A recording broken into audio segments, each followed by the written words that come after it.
इस सूचना प्रौद्योगिकी के युग में, सोशल मीडिया के युग में ऐसा कोई व्यक्ति नहीं है जिसके डिजिटल फुटप्रिंट ना हो। और जहां डिजिटल फुटप्रिंट है वहां डिजिटल माध्यमों से आपको बुली करने का, आपको हैरास करने का, आपको धोखा देने का काम भी होना बहुत ही आसान हो गया है। ऐसे समय में आकांक्षा अगेंस्ट हैरासमेंट इसके लिए लगातार कार्य कर रही है कि आपको किस तरह से इससे बचाया जा सके। और इसके लिए आप उनके वीडियो, उनके पॉडकास्ट, उनके सोशल मीडिया पोस्ट को जरूर देखें, पढ़ें और उसमें दिए गए निर्देशों का अनुपालन करें। धन्यवाद। जय हिंद, जय Bharat. Hello and welcome to Akanksha Against Harassment. Some parents write to us वो ऐसे बोलते हैं कि मेरा बच्चा तो ऐसे बिल्कुल भी नहीं है, उसने ऐसी ऑब्जेक्शनेबल पिक्चर कैसे डाल दी, या उसने ऐसे सोशल मीडिया चैलेंज में पार्टिसिपेट कैसे कर दिया. You know, my kid is not like that. I want to remind you there's something called as peer pressure, जो हमारे सेम एज ग्रुप के यंग अडल्ट होते हैं, सेम स्कूल कॉलेज में जाते हैं या सेम बैकग्राउंड से आते हैं, उनका बहुत पीयर प्रेशर होता है. अगर कोई एक पर्टिकुलर टाइप से बिहेव करे और उनका ग्रुप बन जाए, then sometimes children feel the pressure कि उनको भी ऐसे ही फॉलो करना है. इस चक्कर में अनफॉर्चुनेटली कभी कभी youngsters have also lost their life trying to do some social media challenge, doing some bike stunts, क्योंकि हमारे फ्रेंड ने किया तो हमें भी करना होगा. Sometimes they are unable to even express their individual opinion because they are really scared कि अगर ये ग्रुप एक पर्टिकुलर तरह से सोचता है, चाहे वो कोई पॉलिटिकल आइडियोलॉजी हो या कोई रिलीजियस आइडियोलॉजी हो, सोशल आइडियोलॉजी हो, और अगर मैंने अपने ओपिनियन एक्सप्रेस कर दिए जो उनसे डिफरेंट है, तो दे विल टारगेट मी और they will make me feel isolated and the child is really scared and they say नहीं यार, it's okay, I will be quiet and I will not express my opinion. Social media तो आप ले नहीं सकते आजकल बच्चों से. You can not ask them to not look at social media or forget social media. If they are going out with their friends, there's going to be conversation and they might get scared to express their opinion.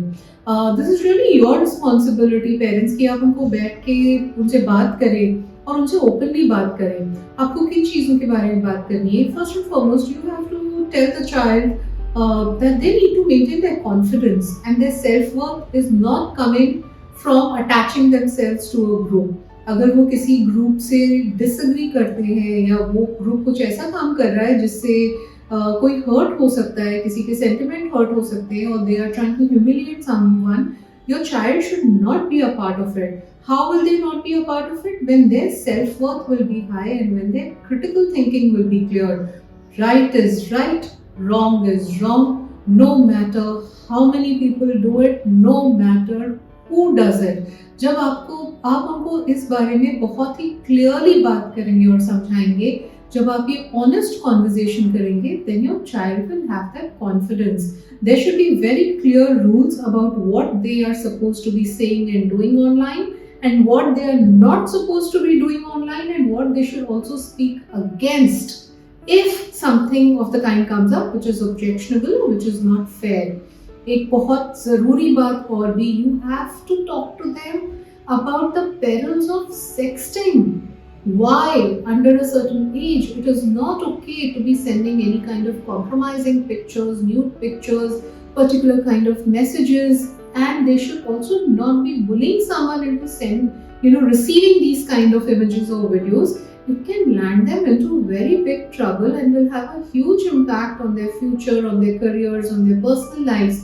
आप अगर ये clearly उन्हें समझाएंगे नहीं तो they might succumb to some group pressure at times because they don't know any better. So children today are very very bright, they are very intelligent. मतलब मैं सोचती हूँ कि हम लोगों ने स्कूल और कॉलेज कैसे पास किया था. They are very well exposed to what's happening around them, but this kind of peer pressure at times puts them in very unfair situations. And youngsters तो youngsters है, हम भी कभी कभी peer pressure में सोचते हैं यार मैं बोलूँ या नहीं बोलूँ. अक्सर मेरी भी कुछ फ्रेंड से लड़ाइयाँ हो जाती हैं बिकॉज मैं देखती हूँ वो कुछ अनफेयर चीज़ों के बारे में चुप रह जाते हैं या बात नहीं करते, या उस ग्रुप में मिलते जुलते रहते हैं जहाँ पे उनको अपनी आवाज़ उठानी चाहिए। तो यंगस्टर्स तो फिर भी यंगस्टर्स हैं, उनके पास इतना एक्सपीरियंस नहीं होता, so it is really your responsibility to create clear rules about what they can and they can't do, teach them critical thinking, and give them this confidence that their self-worth is not dependent on any group they are attached to. And most importantly, my wrapping up point, have this relationship of trust that if their group is doing something which is unfair, the child should be able to come to you first and explain to you, and you will not shout, scream and victimize them, and you will be able to help them sort this out. Stay aware, stay safe.